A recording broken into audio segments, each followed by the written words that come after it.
do people feel like they are able to contribute so they belong? And then we created this kind of like cycle, because we didn't know what came first. Is it feeling of belonging or is it feeling of contribution? But we identified through the research that when you can contribute, then you can belong. You know there is a purpose for you in that particular place. So contribution leads to belonging. I think that was one of the most fascinating points of my research, was identifying what was first. Have you ever noticed how some leaders effortlessly inspire their teams while others seem to struggle to make any impact at all? If so, this is the right episode, because today we're diving into that subtle power of signaling and influence with my guest, Adriana Vaccaro, a renowned behavioral psychologist and expert in culture and leadership development, among other things. So today we'll be discovering how mastering those nonverbal cues and ensuring you're consistent in your actions and behaviors can transform your leadership and influence organizational behavior and culture in profound ways. Join us as Adriana talks us through her groundbreaking culture-minded framework with 6 crucial capabilities, including trust, collaboration, and equity, all of which work together to drive that sustainable, consistent, long-lasting cultural transformation that eludes so many leaders and organizations. This episode is full of those practical tips, tactics, strategies, ideas, things you can do to embed those values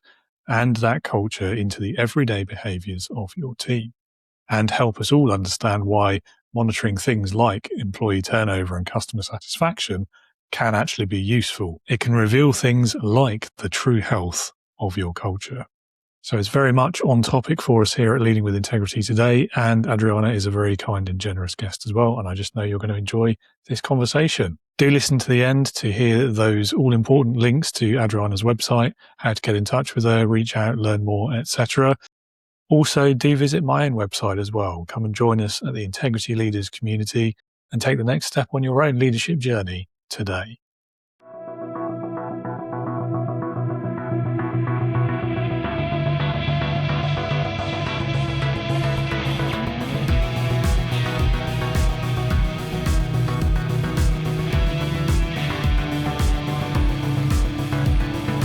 Welcome to the Leading with Integrity podcast. Leadership talk for the modern manager. With your host, David Hatch.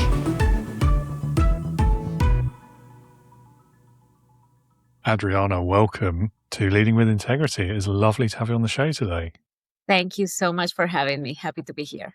Yeah, well, as I say, thank you for being with us. And I'm going to push you in at the deep end a little bit to start us off.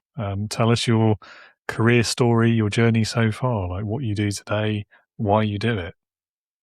Well, it's a loaded question, but it's hard to get to what I do today. But I've done a lot of things. I'm a behavioral psychologist. I have an MBA, and I work human resources for about 11 years. And for the last 10, I've been working specifically in culture and leadership development.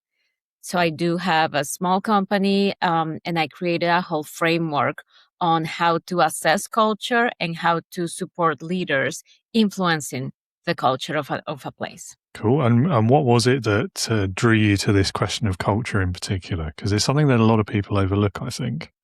Yes, I think my experience working in human resources internally, it really made me realize how important culture is, especially going from one company to the next. But it's usually when you're in HR, there are other things that are urgent. So there is, the benefits and the health insurance and compliance and laws and different things. And then we keep saying, I'll get to culture, I'll get to it. And we don't. So I wanted to become that resource for people that are in the HR position or in a C-level position, and they care about culture, but don't necessarily have the time or a framework to work on it. And having spent that time in HR, whenever I get an HR person on the show, there's 2 things I ask them, which are probably unfair questions. But the first one is always like, what's your craziest story from that time in HR? Because everyone has one. You don't have to answer that though if you don't want to. I do have one that I think will never leave me, and it was a suicide attempt, based on conflict in the workplace. So Wow. I think it really impacted my career, and I was really young. So it was only like my second year in an HR function, and I don't think that story will ever leave me. I think it's going to stay with me forever. Yeah, no, I can understand that. And it's the sort of thing that should stick with you, I think, as well. I think that says a lot about you as a person, in a good way, Okay, fair enough. I mean, that was a very, very serious answer to what's normally a jokey question, but no, thank you for sharing that. Yeah, I mean, I do have more uplifting stories, but I think that one is one that is unforgettable, because it Yeah. made me realize early on how important the environment at work really is. But I do have other more inspiring and positive stories on like working in HR of people that have maybe didn't see their own potential until someone else told them they could do it. And I think that's always very powerful. Mm-hmm. Mm-hmm. Yeah, I mean, it is a serious story, but I think that's fine because it underlines the what you do, why you do it, why it has meaning to you. I think those are all important things to bear in mind. And so the second thing that I tend to ask HR people now is, I've seen this thing where I don't think it's fair to the HR team or person, because there are a lot of small businesses, there's only going to be one of them. But I've seen leaders that they offload the legal compliance side of things to HR without wanting to hire like an employment solicitor when they probably should, for example. And then it becomes part of the HR person's role, which I think is a little bit unfair. Is that something you've experienced? Do you agree? Is it unfair, or is it a natural part of the job? It is very unfair. And I think early on, like if I see HR people that are taking on that responsibility because they think they have to say yes and they're trying to Google their way into a legal degree, I usually recommend, you're not a lawyer, and there are answers that should come from a lawyer. Yeah. So I think we need to be aware of compliance, but we shouldn't pretend that we can answer a question like a lawyer would. So that's usually my response to that, but I see it all the time. Luckily I never fell into that category, but I do see especially younger professionals, because they want to prove themselves. If something gets put on their desk, they try to figure it out. And there are many things you can figure out, not a legal question. Yeah, I mean, I sort of understand why it happens so much, because lawyers are expensive, aren't they? But it's, yeah, in the long run, you feel like it'd be cheaper to just pay someone Yeah. who's qualified. And I think there are organizations that offer maybe like a low fee monthly retainer just so that the HR person has access to them. And I always recommend one of those solutions. Yeah, absolutely. As you say, the options are there these days, aren't they? Yeah. Okay, well, let's talk about culture then. First of all, I love the way that you've joined leadership and culture together. I'm totally with you on that. I think they're two sides of the same coin, or at least they are if you're doing either one of them correctly. Yeah. So there's a few cliches, there's a few comments out there. I mean, something I know you've said in the past is that culture is behavior in motion. I guess a cliche that we bring up quite a lot on this show as well is about culture being the sum of the worst behavior that you overlook or allow to happen. It's true the other direction as well. What does all of that mean in practice, though, from your perspective? I love the way you framed the question, because you said in practice. And I think that is the key word of culture. And that is why I think a behavioral approach is very different than a philosophical approach. And a lot of organizations think about culture in terms of maybe the language that is on the website or the language that is on the posters, but it's a practice, it's what people are doing. So getting out of sort of the thoughts and really observing the practices that every person has, what we tolerate, what we reward, what we want more of. Are we really correcting the practices we don't want to see? I think we're getting into a place where we're all so busy that giving feedback to someone becomes secondary, but that's really how we cultivate culture and how we keep those guardrails that if we're seeing something we don't want to see, we must effectively coach that person, or at least provide feedback so they can find coaching. Yeah, it's one of those things, isn't it, that I feel like a lot of leaders don't really think about it until too late, like until something's gone wrong, somebody's complained about something, or there's been some sort of incident. I guess that's where HR often comes into the picture as well, for good or ill. I think one of the patterns I've seen as a consultant, which I guess I didn't notice it when I was working internally, but as a consultant, I usually get our culture is great. Like there is a belief by the executive suite that culture is great because that's their intention. But then when we deploy a survey or when we do a listening session and we talk to employees, maybe the culture isn't great. And it is, I always mention to clients I'm talking to, you need to get data. You need to know what they are feeling so that you're not basing your decisions only on your own thinking. And it's the same as getting on the scale. Like, even if you don't like the number, the fact that you're not getting on the scale doesn't mean that the number is going down. You still need to have access to some sort of measurement so that you can take action. Yeah, no, I completely agree with that. And I mean, what are like the red and green flags to look out for? Like, what does a good culture look like versus a bad one? So for me, turnover, if I go into a company and maybe they don't want to do an employee engagement survey, or they don't want to deploy a tool, I said, oh, that's fine. Let's look at your turnover numbers. And then turnover really says a lot about a culture. And if you look at, there are always patterns. So if we see turnover, but then maybe most of the people are leaving after 90 days or they're leaving after 6 months. So once we identify that pattern, we can see which of the forces of disengagement is really kind of like hitting them. And they're very easy to identify. It's usually a person being in the wrong job, or a person not having the right manager, or a person not feeling like they belong to the collective.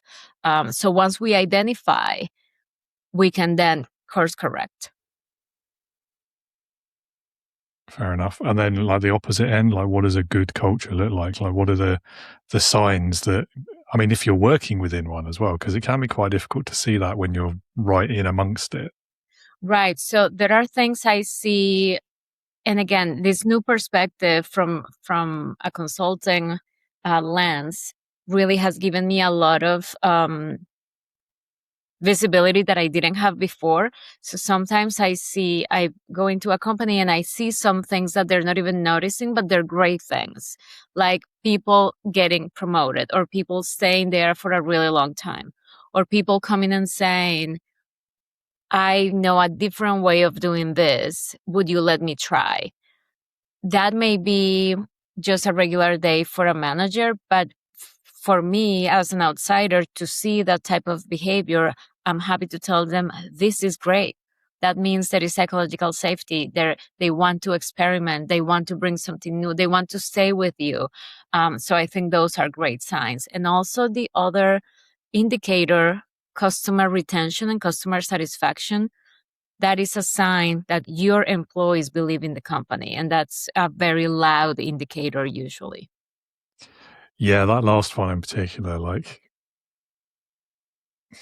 happy people in your team usually means happy customers and vice versa. So I think we're going to talk a bit later about like the potential ROIs of good culture and doing that sort of change process. But I think for me, that's always been one of the biggest ones, because if your people are unhappy, I don't know, maybe I'm a skeptic, but I think you're kidding yourself if you think your customers aren't going to notice that. Oh, absolutely. Yes. they will notice. Like, even if they're like the most professional, in inverted commas, because I sort of hate that word, but even if they're like doing their jobs, they're not doing anything overtly to give it away, I do think humans are pretty good at reading between the lines. Yes. Which kind of leads into the next question anyway. One of the things in leadership that I'm really passionate about is this principle of leading by example. And it's kind of another variation on that theme of action speaking louder than words, isn't it? So when it comes to culture, then how can leaders, and particularly ones who are maybe struggling with this idea, how can they move from just talking about it, like saying the right things, to actually doing the right things as well, walking that talk, living those values or that culture, and leading by example? I love that question, and there is a 3-point framework on what it takes for a leader to really have a positive effect on the behavior of other individuals. And the first one is their own conviction on the direction they're going.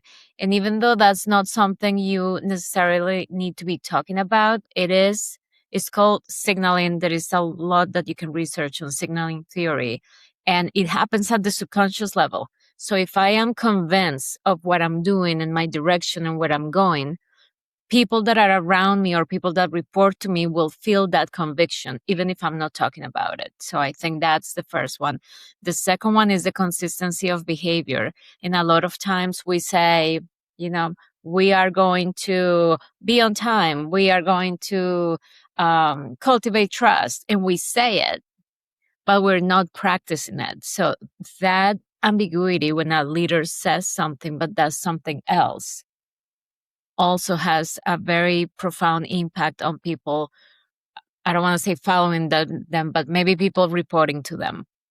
And then the third one is logic. If my actions in general are logical, other people feel like they can trust me. But if maybe I say, David, you have to send that report because I say so. You might send a report, but for your subconscious mind, it's like, is that why I'm sending the report? Like, someone saying so is not necessarily a logical reason. And yes, we need to know how to take direction. But if I say, David, can you please send the report? Because it's going to show the client our performance for the last quarter, that's a whole different signal going to your brain. So I think understanding all the nuance of our language, our behavior, and our own conviction is how we can really lead by example. Yeah, so that the signaling one that you started with is very intriguing to me, because the logical part of my brain thinks, no, that can't be right.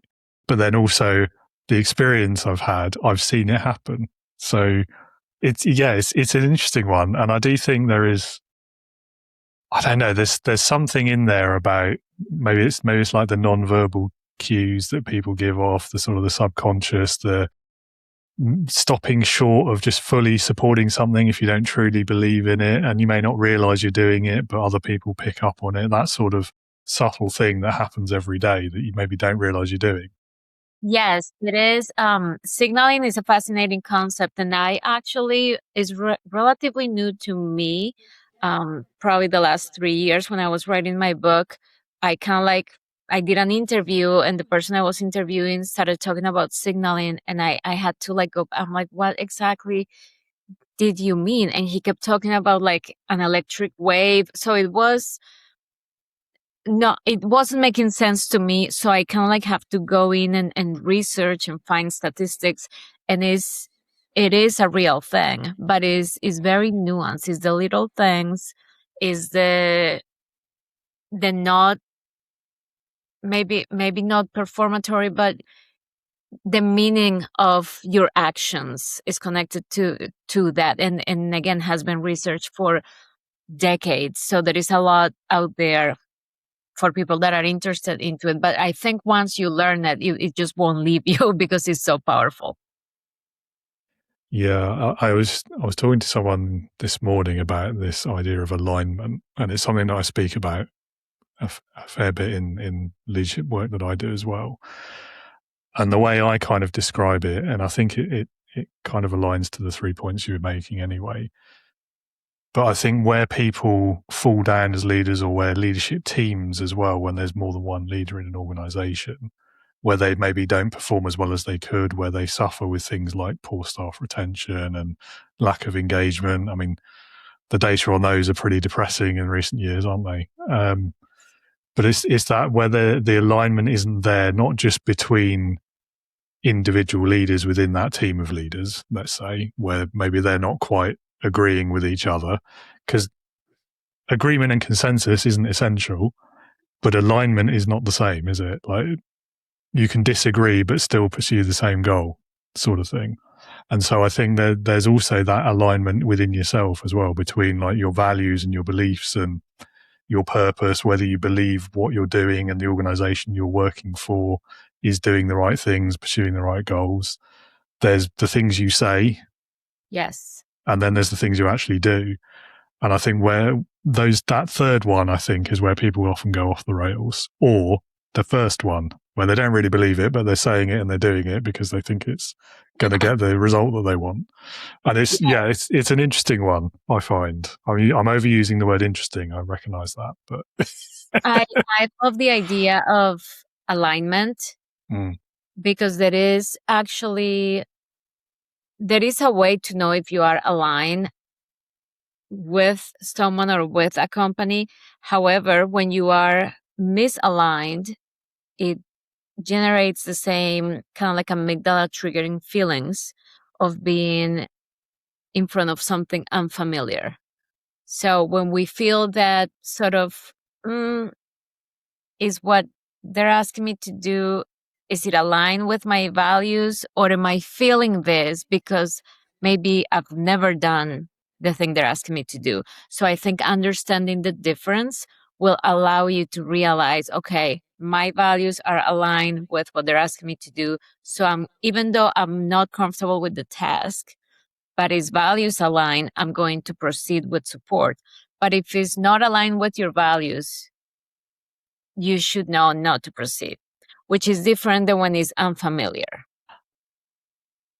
Yeah, and I mean, what you were saying about signaling as well, I think, so if we put ourselves in the shoes of the followers, the people that are being led, I think they pick up on these things. If you're not aligned with if your words don't match up with your actions, or you say something, you do something, but they can pick up on it. They're like, well, you don't really believe in that, so Right. I'm not going to take you seriously.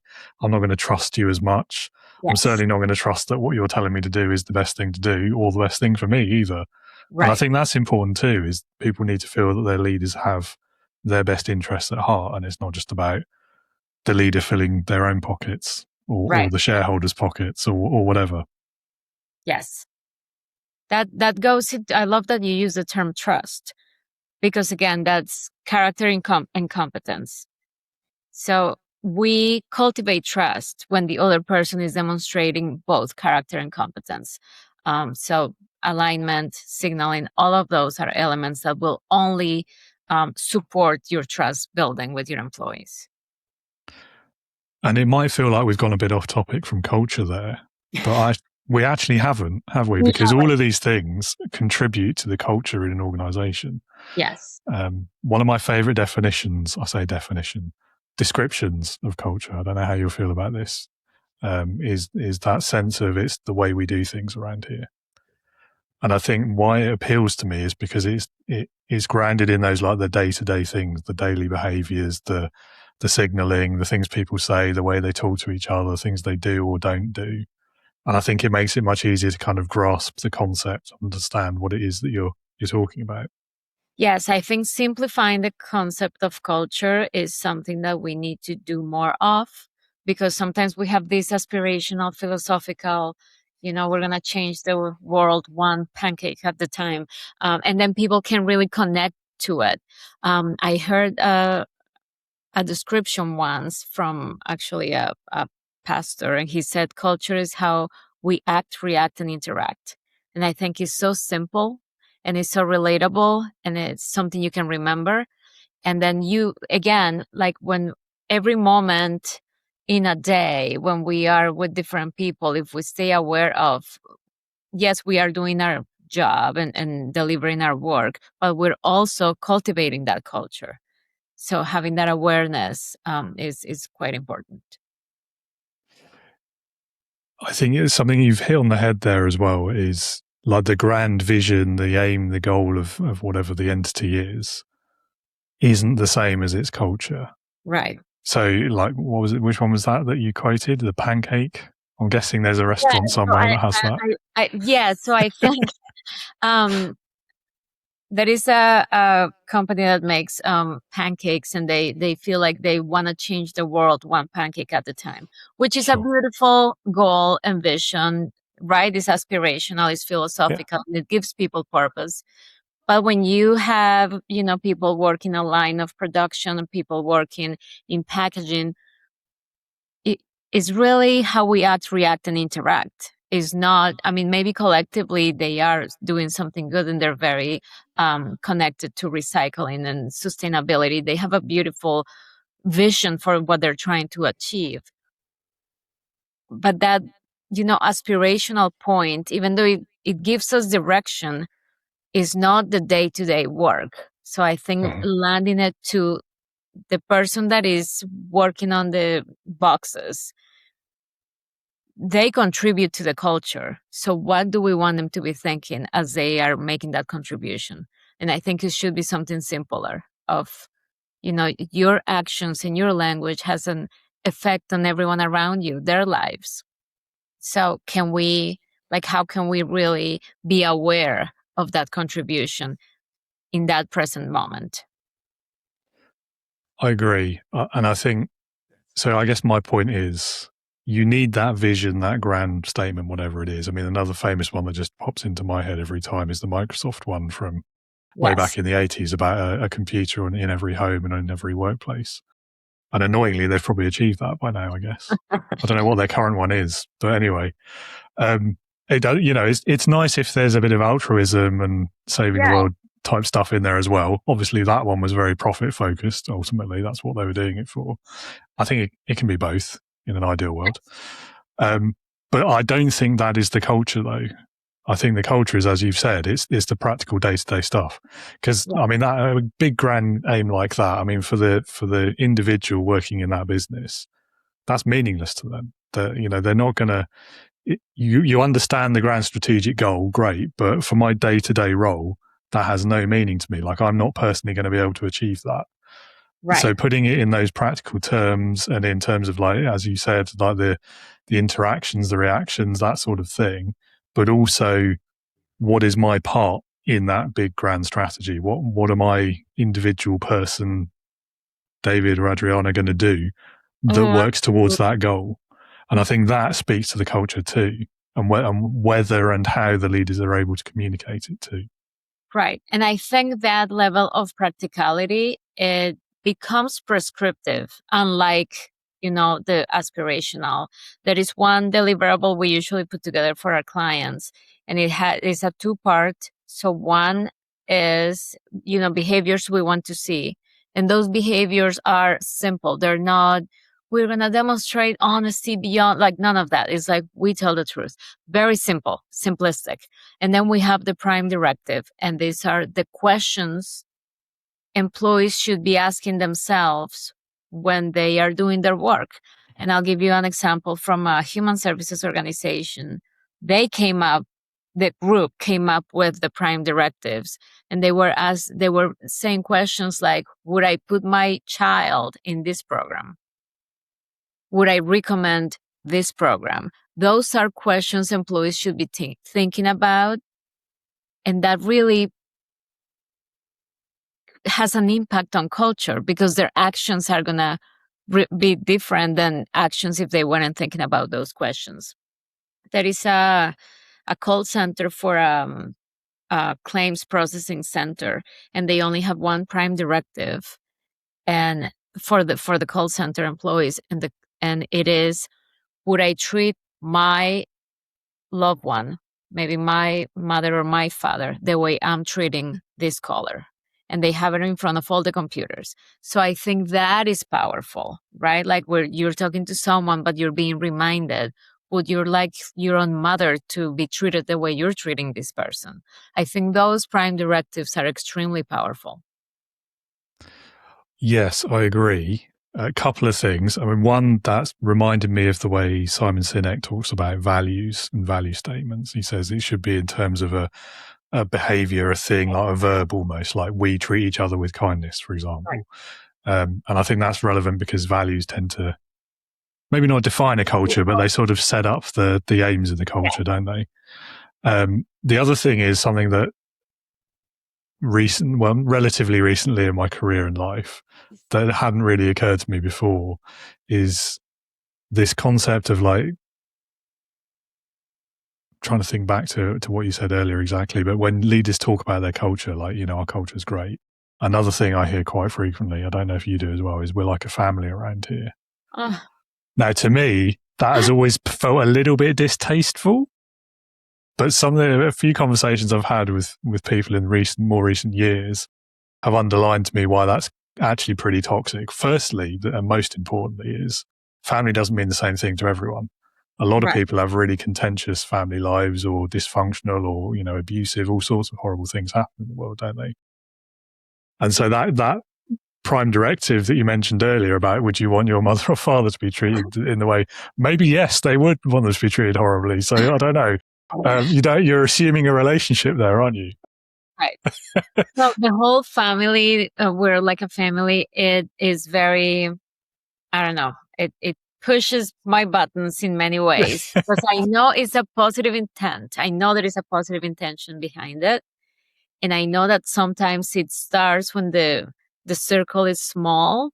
And usually, like if you study the pattern, usually it starts with family members. Maybe there was a husband and a wife or a father and a son. So they start bringing this small circle and it feels like a family. But as they grow and achieve success, it is unfair to tell your, 4,000 employees, we are a family when you, Mr. CEO, don't even know their name. So no, we're not like a family. And then if we have to do layoffs, no, we're not like a family. So I think we should carefully use those terms because it brings a false sense of safety to some people of, this is my family. I will do whatever it takes. And then when is their position, the one that gets terminated, it hits differently. So I think I'm always careful on making recommendations about it. And if I go to a place and they already have, that we're like a family here posted on all the walls, I am sensitive and I understand they had a positive intent, but I do my best to convey the challenges that come with making that statement. And are we really a family? Yeah, I have my own biases because I used to work for a boss who said that, and with almost every behavior put the lie to it. But I think that there's two real reasons, I guess, that I have a problem with it. And one, I mean, they're sort of interrelated. Firstly, like, you don't choose your family. So I don't think it's appropriate to map that to a workplace because you're whether you intend to or not, the implication is you're removing choice and people would have options, even when the economy is not so great, they still have options. I like that. Yes, that's a good point. Also, you want people to choose to work for you and become part of your organization and remain part of it, where in a way that isn't always possible in family situations. Right. And then the other thing I think is there's, and maybe this is my bias talking, but there's that sort of undercurrent of the implication of, because we're family, you'll work a few extra hours without extra pay, won't you, David? Or because we're like family, you don't mind coming to this meeting that's really nothing to do with you and it's going to involve half a day's travel and it's really inconvenient and you shouldn't have to do it, but you will because we're family, right? That sort of thing. And pay cuts as well. Like, you don't mind being paid a bit less, do you? Because we're family. And it gets really toxic, I think. It gets toxic, and I think it also, for individuals that maybe want a promotion or want the next level, getting there becomes performing more as a family member. So maybe they have to go to more dinners with the person that the head of the family, right? So are we really promoting performance and development, or are we promoting kind of like submitting to one person to get ahead? And that is also toxic. 100%. And then there's also another one that's popped in. There's that, I don't know, particularly when it's a male CEO, I think there's that sort of the patriarchal father knows best, don't question him sort of mindset that I find goes hand in hand with this thinking. I Again, like to empower a lot of my clients, like I mentioned earlier, will be, head of HR or people in culture. And if the CEO is that, strong patriarchal figure and comes and says, we're going to promote Sally. I had dinner with her 2 days ago. She's phenomenal. Her kids are going to go to college. We need to promote her. I want to encourage the person that is now has the responsibility to produce all the, we're going to promote your new salary. Even if you have to follow that directive, I would like to propose that they do some data collection and say, I understand this is what you want to do. I would like to see what level of competency or capability, maturity level Sally is at, so that we have a clear plan so that Sally can really succeed. And it's more than you like her and you had a great dinner, is we're going to set up Sally for success. So that a year from now, we're not talking about like, Sally doesn't know what she's doing, because that person is not going to be able to say, but we promoted her because you said she was ready, right?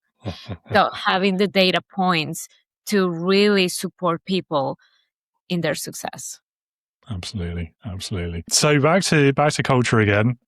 We've not really left it, have we? But so something that I know that you teach, that you use, that you apply in your work is this framework, the culture-minded framework, I believe you call it, which has 6 capabilities in it. Did I get that right? Yes. 6. So what are they? How do they work? Before I tell you the 6, I want to tell you we started with 10 and we did a lot of research to see if they could be validated. And some of them had no impact on culture, but the 6 that we kept, we start with leadership or culture-minded leadership. Is something you can definitely connect to the culture. Employee engagement. Do people want to go to work? Are they really engaged? Do they want to contribute? That's the other capability. We have trust and collaboration. Again, it has a strong impact on the overall culture. So if you're able to measure your level of trust and identify how to get to the next level, you can definitely improve your culture. You can look at team dynamics. Are people sort of protecting their own information, or are they sharing? So that leads to collaboration, innovation, and improvement. Equity and belonging. And it's interesting because we first had looked at diversity.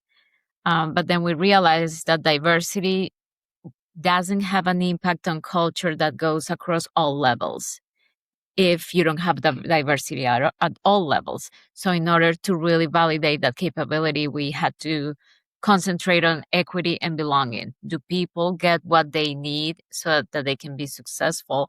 And do people feel like they are able to contribute so they belong? And then we created this kind of like cycle, because we didn't know what came first. Is it feeling of belonging, or is it feeling of contribution? But we identified through the research that when you can contribute, then you can belong. You know there is a purpose for you in that particular place. So contribution leads to belonging. I think that was one of the most fascinating points of my research, was identifying what was first. Then we have process improvement. And the interesting part about process improvement is that a lot of companies maybe have great process improvement practices like, Lean or Six Sigma or ISO, whatever they're doing to produce great quality. But we identify that if you are low in terms of maturity level at maybe leadership or at trust and collaboration, you can have all the processes you want for process improvement and all the markers and all the statistical controls. You won't perform at a high level because the other capabilities are low. So part of what our diagnosis can do is say, since you are a level maybe 2 on these capabilities, even though you could be at a level 4 in process improvement, you won't perform at that level until you improve the other capabilities. So they're really interconnected.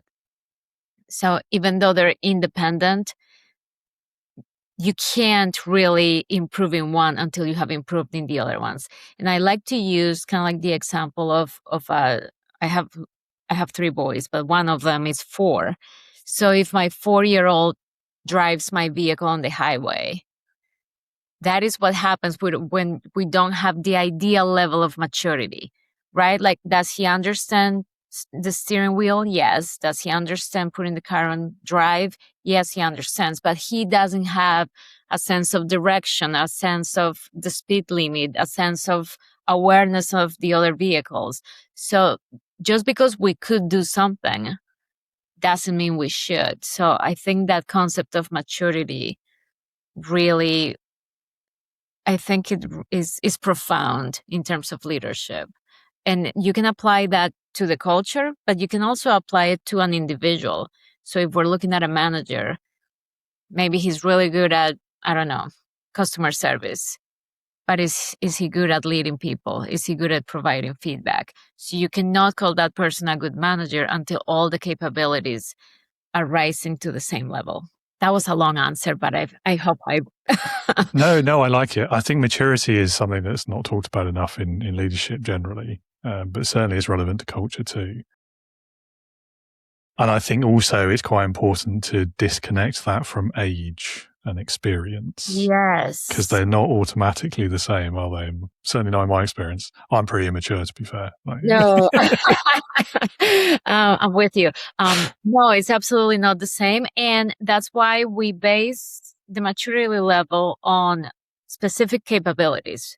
Uh-huh. So a company can be 20 years old or 50 years old and be really immature in cultural development. Or a company can be 5 years old and be performing at a level 4. So when we use the capability and the maturity model, it becomes prescriptive. So we come in, we see what the level of maturity is, and we help you ascend to the next level. So if you are maybe a fixed culture, we want to help you evolve to an evolving culture or an improving culture. So is how can we diagnose where you are and help you get to the next level? And again, that can be replicated at the individual level, the team level, or the company level. Yeah, and I do like the equity as well, because it's that type of equity as well, not the ownership of the company type. Because again, like there's a route where you might think that would have a positive impact on the culture, but as you say, like maybe it would, but not if we don't have all these other components. And I do think that's sort of a metaphor for leadership as well, because part of the effectiveness, the beauty, the joy of leadership is that it can bring together multiple different skill sets and create a team that's greater than some of its parts that probably wouldn't succeed if any one of those elements wasn't present. So I like that. Maybe I'm conveniently seeing connections there where maybe they're not real, but they are real. Yeah. So I have to ask as well. So you started with 10. What were the 4 that didn't make it? Diversity, I'm guessing, was one of them. Because you mentioned that already. Yes, diversity didn't make it. Technological innovation didn't make it. Oh. And it was interesting because my publisher said, can we make it? Because of kind of like how the book will perform. But the data didn't match. So like they kept saying, can it be like an independent capability? And I'm like, no, it cannot. And I know technology is important and agility and all of that is important. But I wanted to have a framework that wasn't good just for a year, right? Like I wanted to have a framework that will have longevity. So I do understand we have to be aware of technological innovations. But we also need to be aware of how everything keeps changing. And, in 2021, employees were looking for purpose and meaning and all these things. Employees today, because of technological innovation, they're looking for stability. They want to know their job is going to be there next month. So that's why we had to remove technological abilities. What else did we remove? So initially we had talked about trust as one capability, but psychological safety and collaboration, so they were all independent. So we ended up putting trust and collaboration and psychological safety as a different one, because we couldn't analyze collaboration without a level of trust. And we realized that if a company is low on trust, it will immediately remove all collaboration potential. So we had to merge those two, which created a lot of extra work in terms of statistics. But I think the final product is, can stand on his own. So I'm pretty happy about it. Fair enough. So we sort of hinted at this next question earlier on. I mean, you probably hear a few objections to this sort of thing, or challenges in the way of culture building and taking it seriously as well. One of those is usually going to be, where's the value? Like, what's my return on investment for this? What's your answer to that? How can companies measure a decent ROI against a cultural transformation? Like, what's the benefits? I hear that. Sorry. Way too much. So my answer is employee retention and the cost of a disengaged employee, which we have calculators on our book portal. They're free and you can just plug in your numbers and you get. So if we have a small company and maybe they have 10 employees and 5 of them are disengaged, you can go into the portal and see what that's costing you per year. So I think is not only, surface level, I will say employee retention and employee engagement. That's real return on investment you can calculate. And long term, I will say customer retention. And every time we go into a company, we can connect how engaged your employees are with how long you can retain a client. So I think when people understand kind of like those relationships, culture all of the sudden is less fluffy and more relevant. No, you're preaching to the choir, but I had to ask. Yeah. Yes. Yeah, I mean, you can see it in some of the Gallup studies as well at a global level. I mean, it tens of billions, I think, in the last report I saw, in terms of the cost of disengaged people the world over. And you read things like that, and it does make you wonder, like, why aren't more businesses thinking about this, taking it more seriously? And I think it kind of goes back to what you said near the beginning about people always have these other priorities, don't they? Particularly business owners. There's always something else they have to spend the money on first. Right. It's a funny one. Last question on culture, which is a bonus question, if you like. If there's someone in the audience right now who, for whatever reason, has decided culture is something they need to focus on, they're in a leadership or a management position, and they've got no idea where to start, what are your top tips going to be? What's the first things they should be doing?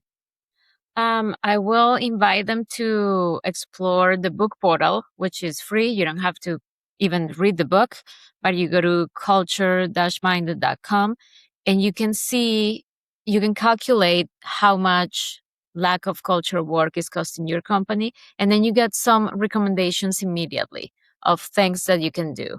You can also assess your kind of like your maturity as a leader, not for the whole company, but you as a leader. And again, it gives you some recommendations. So I will say the most important part is to start. And maybe you start at the leadership level, because you as a leader can create a culture, at least for your team, right? And then, of course, there are other books I'm happy to recommend. I love the work of Stephen Covey on the speed of trust. And I think that is almost like a culture manual for the leader. So I definitely, it's very tactical, not just aspirational. So it has like, do this and then this and then this. I love that type of prescriptive reading. Lovely. Well, some great places to start there. just because I enjoy hearing the answers, the stories. I hear too many stories about toxic and bad managers, so I like to hear the more positive side of it. So what is your best memory of being led? What a beautiful question. What a beautiful question. I had I reported to president and CEO years ago, and it was a drug testing laboratory, and I was the director of operations. And I had all kind of like the Six Sigma process improvement background, human resources. I didn't have the clinical side, and we were a drug testing laboratory, and they opened a position for a chief operating officer. And, I obviously posted the position because it was part of my job. And my boss said, no, that position is for you. You should be the next COO. And I remember thinking, how am I going to have clinical people reporting to me? And he made me see that I could do it. And I will just never forget what it feels like to have someone seeing potential in you that you haven't even considered. So that to me was very inspirational. And I try to do that for other people. That was maybe, 15 years ago. So I really have been trying to do what he did for me for other people. I love that answer. One of the recurring themes to make me keep asking this question is things similar to what you said there, where somebody has believed in me before I believed in myself. Right. I hear that fairly frequently, and it's always heartwarming. Yes. Yeah. Yes. But then the second aspect as well that I think, again, like it's been a while since we talked about this in the context of leadership, but is that the legacy of a leader as well. Leaders create other leaders. And that he clearly has done that for you. And now you're doing the same. You're passing that experience on to future leaders as well. And he's lit that spark in you, I guess. It was a he, wasn't it? I didn't miss it. It was a he, yes. Just checking. Yeah. He was he was my boss. Yes, I think there is that saying, you're not a leader until you have developed other leaders. So I definitely learned that from him. And only the best ones do it as well. So there you go. Okay, final question for our last 5 minutes. This one is my absolute favorite one, which is why everyone has to answer it. Like you can't escape it, I'm afraid. It's leadership heroes. Leadership heroes. If you had to pick one person, but it could be anyone you can think of, so they could be alive or dead, past or present, real or fictitious as well, if you like, but someone who, in your opinion, would perfectly embody leadership. So who would that be for you and why? Anthropologist Margaret Mead. She really studied how behavior affects culture, but more importantly, it studied how we can change systems with our own behavior. So a lot of times I think we tend to accept the circumstances and the systems and be like, well, it is what it is. But I think her work really inspires people to pursue change. And she has this quote, and I hope I say it correctly, but it's something like, never doubt that a committed group of citizens will change the world. In fact, it's the only thing that ever has. And I think that is so inspirational, because we can improve our environment, and then collectively it just has a ripple effect. So I would love to have a conversation with her if that was possible someday in heaven. I've heard the quote. It obviously has done the rounds in recent years for various reasons. I hadn't realized that was its origin though. So I'm now going to have to go and look her up and learn more about her. Thank you. It's powerful. Her work, is extremely powerful, very humanistically driven. Mm-hmm. Mm-hmm. And bonus points as well, because no one's chosen her before. Nice. Thank you. Lovely. Yeah, I think it's one of those things, isn't it? I mean, it's a very human response to just assume that at an individual level, there's not much we can do about things, whether that's in terms of like politics and the world, or business and the team and the company we're working for. And I think what's always helped me is to remember that if everyone thinks that way, then it will always be true. So right. You've got to do something. Someone has to do something at some point, don't they? So you might as well be you. Why not? What's the worst that could happen? Yes. Lovely. Well, Adriana, thank you so much for being with us today. I've really enjoyed this conversation. I'm sorry we've had to cut it a little bit short at the end. No, this was perfect. I think I could talk to you for hours. Thank you so much for being an amazing host, and thank you for having me. Oh, well, thank you for being here. Likewise. And come back anytime. And I will put your website down in the show notes so everyone can find it easily as well. Thank you so much. Lovely. All right. Well, have a great rest of your day. You too. Thank you again, Adriana, for sharing your insights, your knowledge, your wisdom with us today. Really enjoyed learning about signaling. That was a new one to me. And it's really useful always to underline the importance of those consistent everyday actions that really do transform a culture and an approach to leadership. Listener, viewer, thank you so much for joining us today. If you would like to learn more and dive deeper into the work that Adriana does, do visit her website. It is in the show notes. It's culture-minded.com. You'll find resources there, a free organizational culture assessment. If you are new to leadership, if you are struggling with that adjustment to leading the thing instead of doing the thing, and if you work or operate within a highly technical specialist company or environment, then I invite you to come and join us at the Integrity Leaders community. You will find there exclusive content, opportunities to network with other like-minded individuals and leaders in the same or similar position in their career as you. Tools to enhance your leadership practice and behaviors, help you along in that next step of your journey. And on top of all of that, courses, resources, knowledge base, all sorts of things, and early access to these podcast episodes. You get them the week before anyone else does. So do come and join us. That link is on the screen in the show notes, and it is leadingwithintegrity.co.uk. Have a browse of the website itself, and then when you're ready, back to the homepage and hit that green button to come and join us at our Heartbeat community. Once again, it's called Integrity Leaders, and it is there for community, learning, resources for new and struggling leaders or first-timers to leadership. Join me again next week as we usher in the month of May with my next guest, Salvatore Manzi. We'll be communicating about communication, what makes it effective and useful, as well as other related topics like leadership presence, authenticity, and how to handle those complex, challenging conversations in the modern workplace. So I hope you'll be back with us again. And until then, have a great week. And as always, be a leader, not a boss.